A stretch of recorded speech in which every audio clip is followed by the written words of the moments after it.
Hello everybody, welcome to Mysore food diaries. So Mysore వెళ్తే Mailari dosa compulsory తినాలి and విని నేనైతే ఎలా ఉంటుందో ట్రై చేద్దాం అనేసి వినాయక మైలారి వెళ్ళిపోయాం రీసెంట్గా. సో ఇక్కడ చాలా మైలారీస్ ఉంటాయన్నమాట. అందులో ఒరిజినల్ ఎప్పటి నుంచి ఫస్ట్ స్టార్ట్ అయింది 1938లో వినాయక మైలారి అంట. సో వీళ్ళకుండే రష్ని చూసి పక్కన ఇంకొక మైలారి కూడా స్టార్ట్ చేశారు, కొత్తగా బ్రాంచ్ పెట్టారు వీళ్ళు పక్కనే. దీనికి కొంచెం ముందుకు నడుచుకొని వెళ్తే ఉంటుందన్నమాట. సో మీరు 9 o'clockకి తినాలి అంటే 8 o'clock అయినా వెళ్ళి లైన్లో వెయిట్ చేయాల్సిందే. ఇక్కడ మైలారి దోశ తినాలి అంటే మినిమం హాఫ్ అన్ అవర్ ఎవరైనా వెయిట్ చేయాల్సిందే, మీరు ఓల్డ్ బ్రాంచ్కి వెళ్ళినా న్యూ బ్రాంచ్కి వెళ్ళినా. సో లోపలికి వెళ్ళిన తర్వాత సర్వీస్ అయితే క్విక్గానే ఉంటుంది.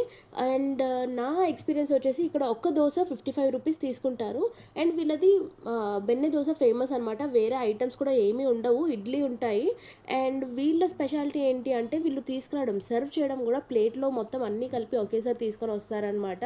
ప్రాపర్గా పైన వెన్నేసి మొత్తం దోశ, మసాలా దోశ తీసుకొని వస్తారు.